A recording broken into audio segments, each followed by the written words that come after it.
Hey everybody, it's me again, Adam Chapnick with the Security Token Academy, and I'm here at Security Token Industry Launch Week with none other than the one and only David Wield, who is now Chairman and CEO of Weild Co. Thanks so much for joining us. Well, thanks, Adam. Good to be here. Yeah, so Weild Co. This is a relatively new venture for you. You have a fairly incredible track record in the finance industry, I would say. What is Weild Co. now, and how is it an outcome of what you've done to this point? Well, it's a completely new model investment bank. We're trying to do something that's never been done before, essentially create a network of investment bankers that then we pull together and we help collaborate so that everybody can get more done in service to the growth economy of the United States. And so, sounds good. There's massive amounts. If you look at our capital markets work, our thought leadership that led to the Jobs Act down in DC. Yeah, you were one of the people instrumental in getting the 2012 Jobs Act.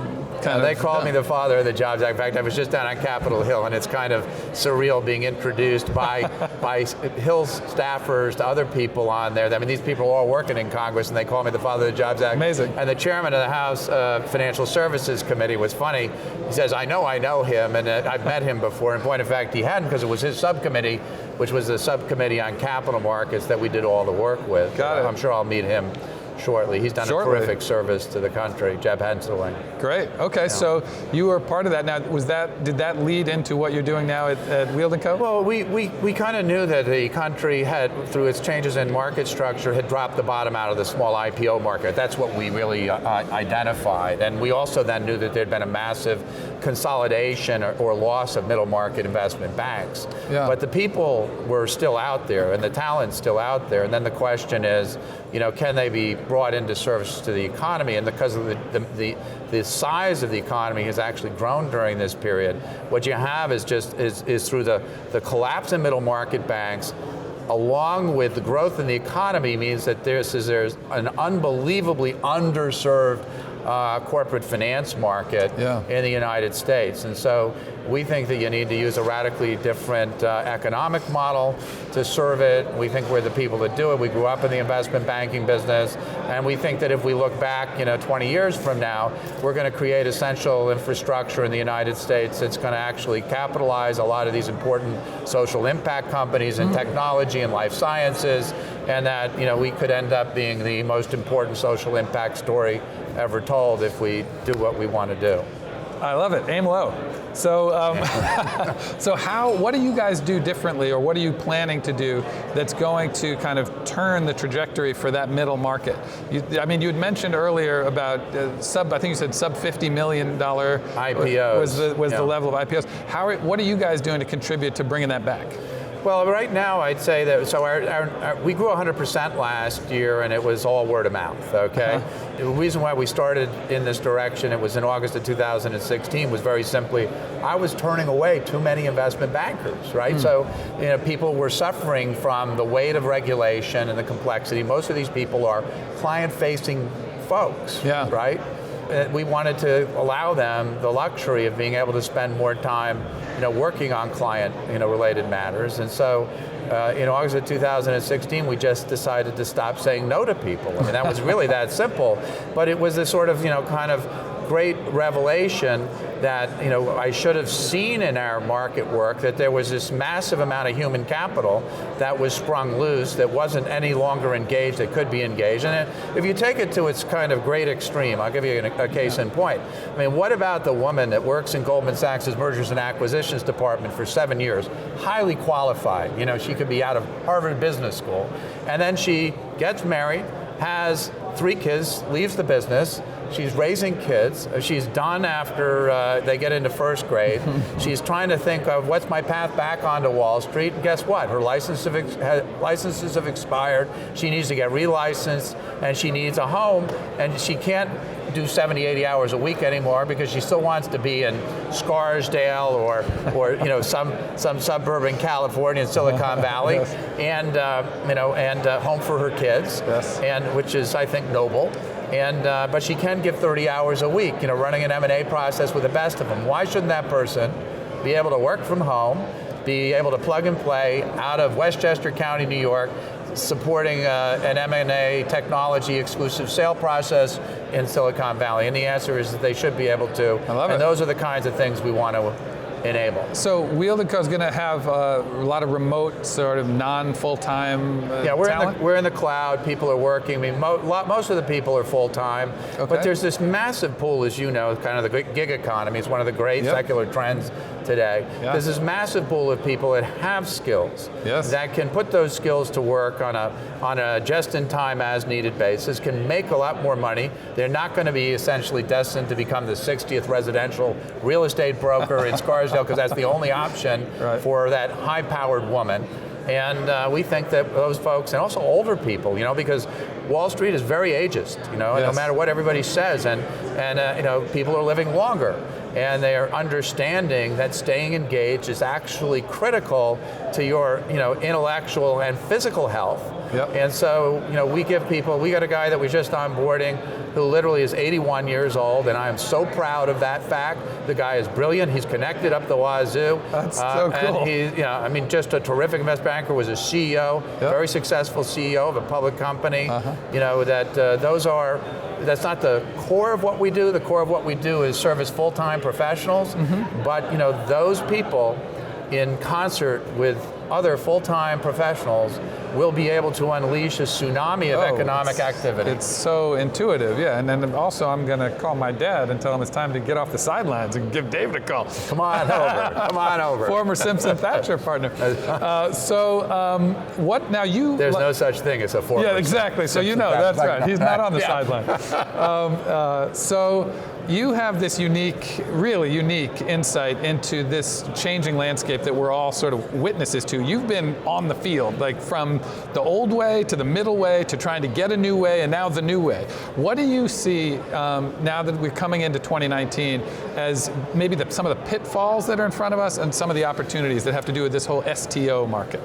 First of all, I think it's sort of manifest destiny. It's going to happen. And I think that the real challenge is to make sure that the regulators are up to speed, that Congress is up to speed, that we are educating, that they understand what it is, what it isn't, what the vulnerabilities are from a national security standpoint, what the opportunities are from a national security standpoint, from an economic growth, capital formation standpoint, how it can benefit investors. But just like anything else, the SEC, and this I'm going to paraphrase something that Jay Clayton said in his Nashville speech, but the SEC has a long tradition of embracing new technologies that can save costs, which is what securities tokenization will do, right? All about it. I mean, we're going to embed, business processes that will then automate, know your customer rules, Patriot Act, anti-money laundering, and ultimately, hopefully, cross-jurisdictional or inter-jurisdictional capital formation, which right now is prohibitively expensive because you need an attorney every step. So that's going to improve and make it easier for people to raise capital. It's going to make it easier on investors to participate in earlier stage kinds of companies instead of leaving them to just the institutions where we have a unicorn which is doesn't go public until it's 20, 30, 40, 50 billion in market cap. Right.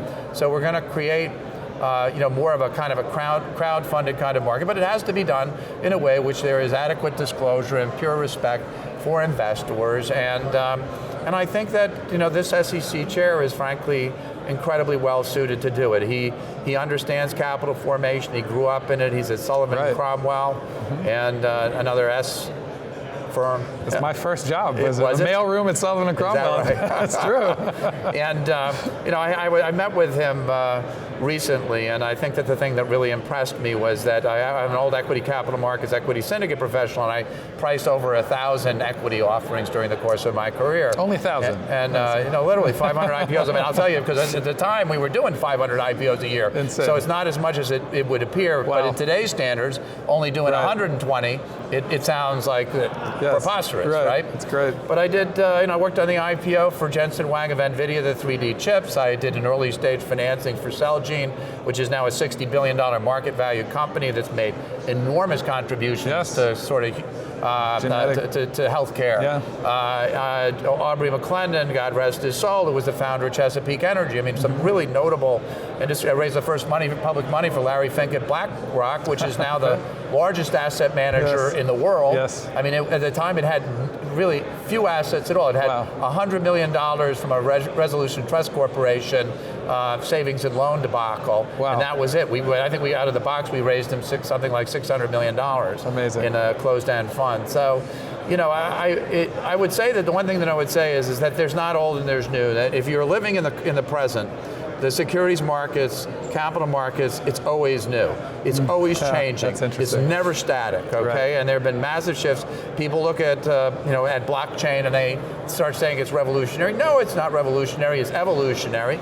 We had a significant step, which was this decentralized block that got a lot of people sort of enthused. It became Bitcoin, but that didn't get launched until 2008, but there's an academic paper that laid out the foundations of the block in, I think, 1991, right? Oh, wow. So, yeah, I know. So, I mean, if you look at the internet, and this is very much like the internet, I mean, it was actually ARPANET, in like the 60s, the government, in 1961 or 3 or somewhere around there, that did the first computer-to-computer communication, right? And then so here you are, and I think last year Amazon finally went past 100 million Prime customers, but there was it takes a long time for things to incubate and to reach their full potential, and we're still so far in the early innings of blockchain technology, securities token technology.